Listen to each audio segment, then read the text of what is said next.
His Excellency President Dr. Mohammed Irfan Ali, Speaker of the National Assembly, my ministerial colleagues, members of the Diplomatic Corps, our national security advisors, leaders in the private sector and in the region, of course, members of the Ahmad family, respected elders, brothers and sisters, it is indeed an honor for me to offer some remarks here at this momentous occasion, but also to claim some degree of association with this project. Soon we will tour a magnificent edifice, and we will view the state-of-the-art apparatus in the medical field, no doubt, which will benefit not only the people of Region 3, but all of our people. And soon we will pass this edifice and we will accept its existence here, and everything goes back to normal. And I want to reflect upon something that we as a people must not treat lightly. Not that I'm asking anyone to hold malice aforethought, but as a people we must understand the journey that we travel, so that when we arrive at the destinations, we must recognize the sacrifices and the arduous task that was traveled to meet there. The land upon which this edifice is so wonderfully constructed was once the senior staff compound of plantation Leonora, the Leonora estate. And for years it was abandoned, it was overgrown in bushes. I believe at one point in time it may have been unofficially used as a dump site. And the Ahmad family expressed an interest to acquire the land. And a legal process was embarked upon, a transparent legal process, putting up the land for sale and inviting any expression of interest. The only expression of interest came from the Ahmad family, largely because no one had any interest in investing in Region 3 of that magnitude at the time. The land did not appear attractive. It was overgrown, as I said, and covered in swamp. I recall the price that was submitted was way above what would have been considered market price for that land at the time. The agreement of sale was concluded, and then work began to be done by the purchaser in terms of clearing and landscaping the land and filling up the swamp that was there. And when millions and millions of dollars were expended and the land was graded and the land was filled, the land became attractive. And a nasty public scandal began in certain quarters of the press. Go back now, Google 2008, thereabouts. the dominant story in a particular newspaper for months was the scandal involving then President Bharat Jagdev and his friend Ed Ahmad. Irfan Ali was the Minister of Housing and he is from Leonora, so that brings him in the corruption. I was a member of parliament and I was the lawyer for the transaction that ensnared me as part of the corrupt process. And this was one of the infamous cronies, friends and family deals. This is how it was marketed and scandalized, destroying people's character, causing people pain and agony. And we must respect investors who are prepared to endure this type of scandal for no reason at all. Guyana did not find oil then. We were not an attractive destination then as we are now.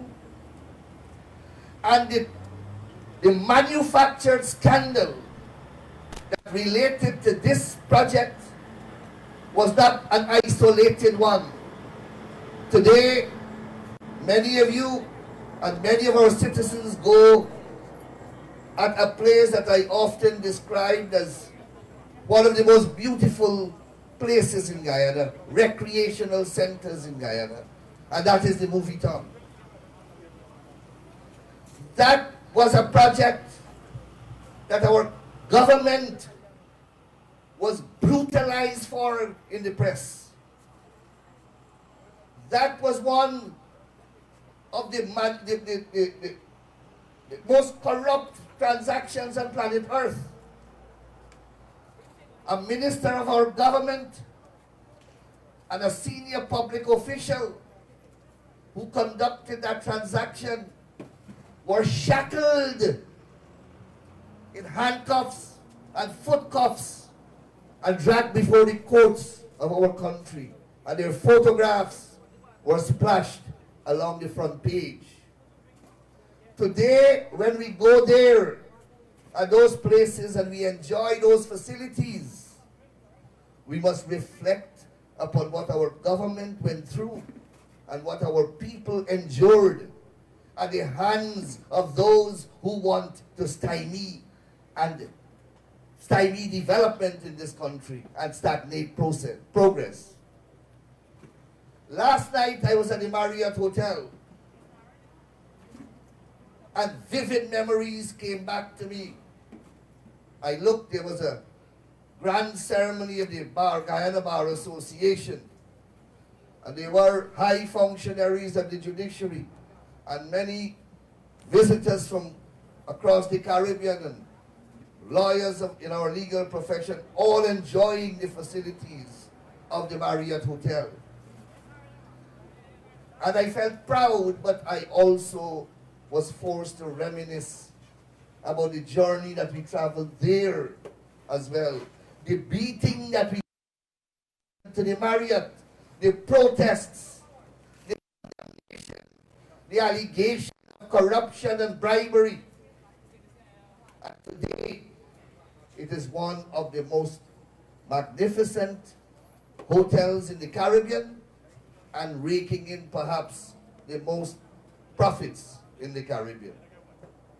And I can cite many more projects of this type that our government, our ministers, our public officers, and the investors would have been dragged through the mud in relation to. The Ahmad family, they stood with their investment, they invested their money, and today Guyana and the people of Region 3 stand to benefit from a world-class, state-of-the-art medical facility. And I want to recognize the efforts of the Ahmad family for gifting this to the people of Guyana. Dr. Anthony spoke of our government's vision, led by our president, to ensure that the best health care is provided to the people of our country. And we are doing so much in every sector that it is difficult for one person to speak on the work ongoing in that sector. So I'll take from where Frank left off, and to say that not only are we partnering in Guyana with the private sector, but we are partnering with international healthcare providers. So, the President himself has initiated collaborative arrangements with international healthcare providers in North America, such as Mount Sinai and Northwell in New York. And to get those operators to come here, we have to prepare Guyana and prepare the type of regulatory framework that will qualify Guyana to accommodate those institutions, because medical care has very rigid rules internationally. And therefore, part of my responsibility is to ensure that we enact the laws requisite and required that will offer that safe operational regulatory environment in the medical sector that will satisfy international standards and would encourage those operators to come here. You would have heard the President speak a lot about data protection. The international healthcare providers will not touch a patient in Guyana with a 40-foot rod unless they know that patient's medical history and perhaps beyond.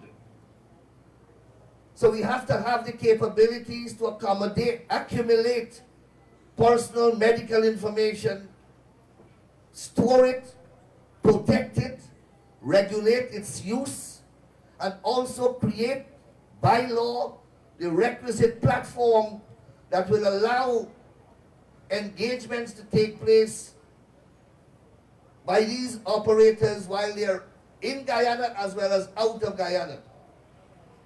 And laws have to be enacted to make all of this possible. But we are not only confining our efforts in the medical sector to the provision of healthcare alone. Again, the President's initiative comes to the fore.